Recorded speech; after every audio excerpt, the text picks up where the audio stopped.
What's going on, guys? It's Super and welcome back to another Battlefield 6 video.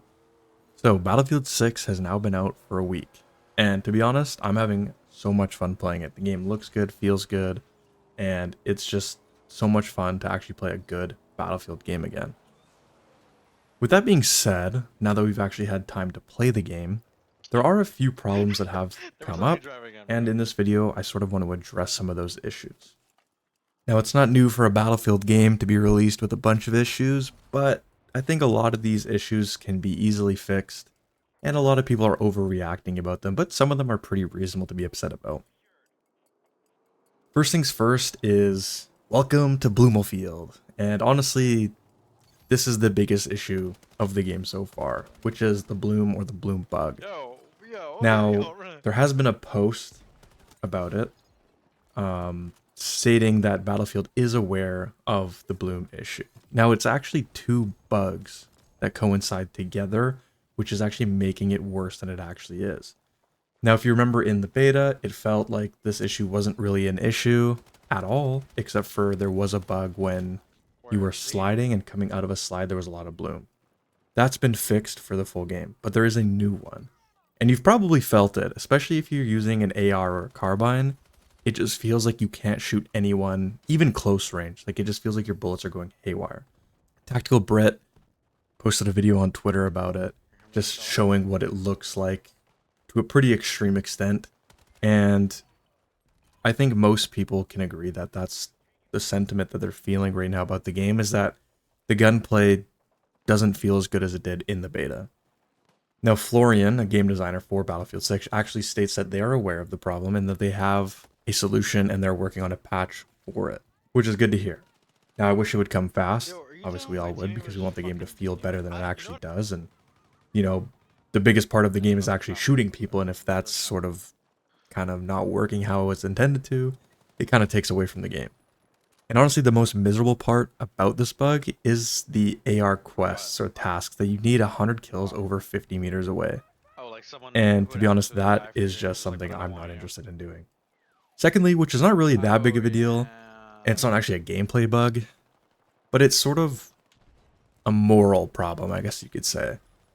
And it's to do with portal mode, which allows players to farm bots to complete their tasks. I'm not sure if you're aware, but there's plenty of videos online giving people these codes to use to go into a game where you can just do all of your quests and weapons, like upgrades, leveling, just by killing bots. Now, my personal opinion is that PvP and PvE should be separate, and this sort of takes away from the grind of the game. Now, I do agree, however, that the grind is a little bit long and hard to level up guns and do these quests. They seem like they're just, the numbers for them seem a little bit big, and for some they're super small, which is like, doesn't really make sense. But inherently, Battlefield is a PvP game. And the fact that you can skip through all the grindiness and sort of BS of the game just by taking a day of fighting bots just kind of takes away from the experience for everyone else. Especially for those who actually like to play the game as it's intended. Now, I'm not sure if this is actually going to get changed, or if this is something how Battlefield wants it to be. I have no idea. Like I said, this isn't really an issue or gameplay bug, but it's sort of got people separated on their thoughts on how they think this should actually be in the game. Personally, I don't like it. A lot of people love it because they can just skip through a lot of stuff, but it's pretty much up for debate of whether you're for it or against it. One caveat about this issue is stats. Now, Battlefield isn't really a game where it's like, hey, look at my KD, but it does sort of take away from that aspect of how you quote-unquote determine a good player. Now, I don't really give a shit about my stats in Battlefield. I would in other games, but this game, it's kind of convoluted because there's so many elements to it, because you can spend an entire game in a helicopter or jet never dying at 80 kills in a game. Or you can play TDM and go 1 for 1 and your KD just drops, right? But when you check some people's stats, or you're just curious about some players, and they have a 100+ KD ratio because they're farming bots, it just looks kind of goofy to me. Thirdly, another not gameplay issue per se, but it is having to do with one skin in particular that has some people heated online. which is the green system override skin for the assault class. Now, people are taking away from this that Battlefield or EA and DICE said that there's not going to be any skins in the game that don't fit the semi-realistic war aesthetic. Now, personally, I think that skin is sort of at the threshold of what I would accept for the aesthetic of the game. Now, I would prefer it be toned down a little bit and maybe just the trim be green, not so much on the chest rig and the mask. And then yeah, I think that would look pretty cool, and it would also just fit more and not be such a bright colored skin. But like I said before, I think this is as far as they should limit how skins look in terms of actually being within range of the aesthetic. The next thing I want to talk about is sniping in Battlefield 6. As I mentioned in one of my videos about the beta, I personally like sniping in BF6. However, I do think there is one issue with it, and that's the rangefinder. Now, this is another issue that's super on the fence about things.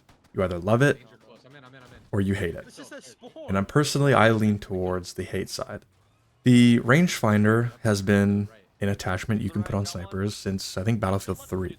Could have been earlier. But in older Battlefields like 3 and 4, the rangefinder was exactly what it was. It was a rangefinder to help you determine the range of the enemy. In this game, it's basically just doing the work for you. And it makes sniping, in my opinion, too easy.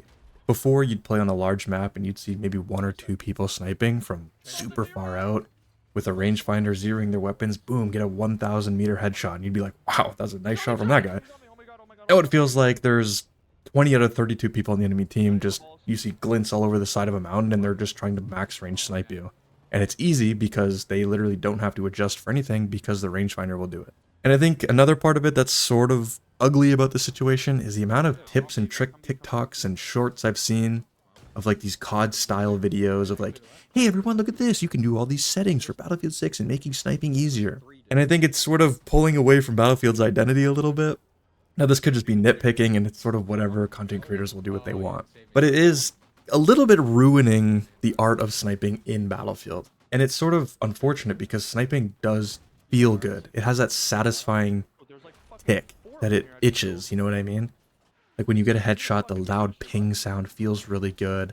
It just feels like it's synthetic. It doesn't have that raw feeling like it used to. I don't understand, like the difficulty and the rewarding feeling of doing good as a sniper has sort of dried up really quickly.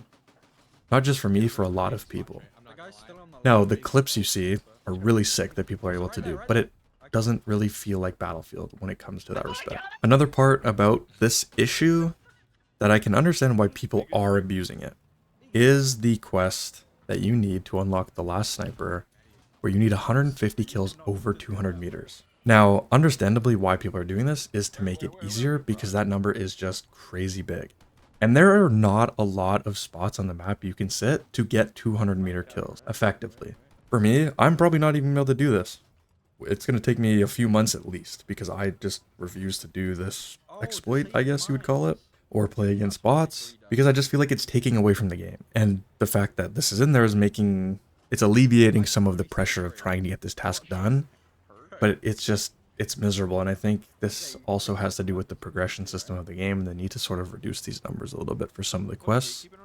Some of them are super easy and they could increase the number to balance it out, but that's just my 2 cents. And finally, another issue, which is actually a bug, it's not super common, but it does happen from time to time and it's very annoying, is the custom search. Half the time it feels like it doesn't actually work. I'll give you an example.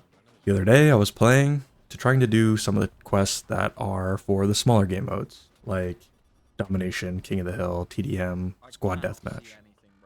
And I wanted to do it on Saints Quarters because that map you can only play those game modes on, and I like that map. It's fun to play that map for those game modes. But for some reason, go into custom search, set my parameters, queue up, and now I'm playing on New Subic City Escalation.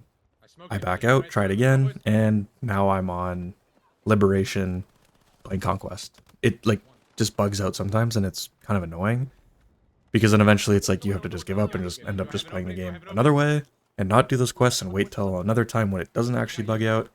So I hope this is an issue that they're aware of and that they're actually going to fix. So for me, these are the biggest complaints and issues I've seen about the game.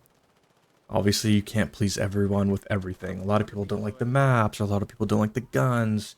I think the gun issue is separate because of Bloom, and I think once that gets fixed, a lot of people will enjoy it more. But these are all based off of personal opinion, not so much actually objectively good or bad things about the game. And I don't want to sound like I'm hating on Battlefield, because I'm not. It's a brand new game, notorious for having issues, and there's very few issues compared to other Battlefields. And I am having a lot of fun playing the game with my friends. They're having fun playing it. Overall, I think the game is a success so far, and it will be even better when they're able to fix these issues, and the fact that Season 1 is coming out pretty much next week, and I can't wait to play it more and more. And with that being said, thanks for watching.